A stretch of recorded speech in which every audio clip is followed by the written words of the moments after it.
అండి. అందరికీ నమస్కారం. Welcome to the Manasa cooking. ఇవాల్టి స్పెషల్ రెసిపీ ఎంతో టేస్టీగా సింపుల్గా చేసుకునే చికెన్ పులావ్ నార్మల్ రైస్తో చేసి చూపిస్తున్నానండి. ముందుగా 1 కేజీ చికెన్ని శుభ్రంగా కడిగి పెట్టుకున్నాను. ఇందులో 3 స్పూన్స్ కారం, పావు టీ స్పూన్ పసుపు, రుచికి సరిపడా ఉప్పు, 1 టీ స్పూన్ గరం మసాలా పొడి, 1 టీ స్పూన్ ధనియాల పొడి, కొద్దిగా కొత్తిమీర, కొద్దిగా పుదీనా వేసుకొని మొత్తం కలిసేలాగా కలుపుకోవాలి. ఇలా కలుపుకున్న చికెన్లోనే 1 కప్పు పెరుగును కూడా వేసి మరొకసారి కలుపుకోవాలి. ఇలా కలుపుకున్నాక ఇందులో 1 చెక్క నిమ్మరసం, 1 టీ స్పూన్ అల్లం వెల్లుల్లి పేస్ట్ కూడా వేసుకొని మరోసారి మొత్తం కలిసేలా కలుపుకొని 1 గంట పాటు పక్కన పెట్టుకోవాలి. ఇప్పుడు చికెన్ పులావ్ కోసం స్టవ్ ఆన్ చేసి గిన్నె పెట్టి నూనె పోసి నూనె వేడి చేసుకోవాలి. నూనె వేడయ్యాక ఇక్కడ ప్లేట్లో చూపిస్తున్న హోల్ గరం మసాలా దినుసులన్నీ నూనెలో వేసుకొని అవి వేగనివ్వాలి. అవి వేగాక పొడువుగా కట్ చేసి పెట్టుకున్న ఉల్లిపాయ ముక్కలు వేసి గోల్డెన్ బ్రౌన్ కలర్ వచ్చేదాకా వేగనివ్వాలి.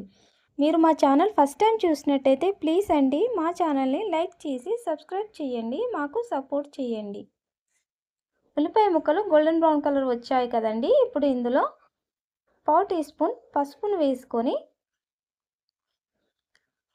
ఒకసారి కలిపి ఇప్పుడు ఇందులోనే ముందుగా కలిపి పెట్టుకున్న చికెన్ను కూడా వేసుకొని మొత్తం కలిసేలాగా కలుపుకోవాలి. ఇలా కలుపుకున్నాక చికెన్ ఉడికేంత వరకు మూత పెట్టి మగ్గించుకోవాలి.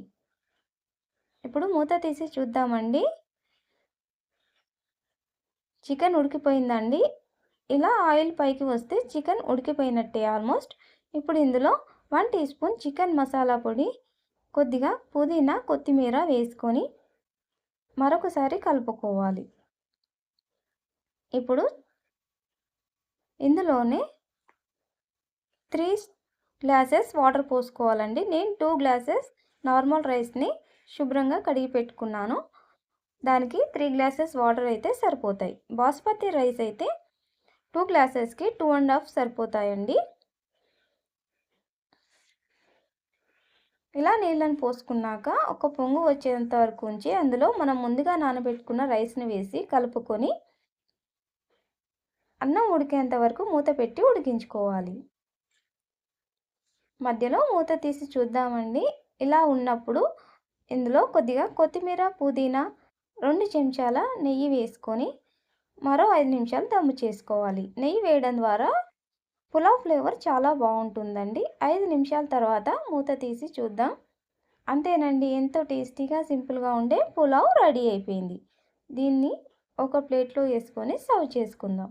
దీన్ని పెరుగుతో కానీ రైతాతో కానీ టేస్ట్ చేస్తే చాలా అంటే చాలా బాగుంటుందండి. మీరు ట్రై చేసి మీకెలా వచ్చిందో కామెంట్ చేసి చెప్పండి. అలాగే మీ ఫ్రెండ్స్ అండ్ రిలేటివ్స్కి ఈ రెసిపీని షేర్ చేయండి. ఇలాంటి మరిన్ని వీడియోస్ కోసం మా ఛానల్ని లైక్ చేసి సబ్స్క్రైబ్ చేయండి.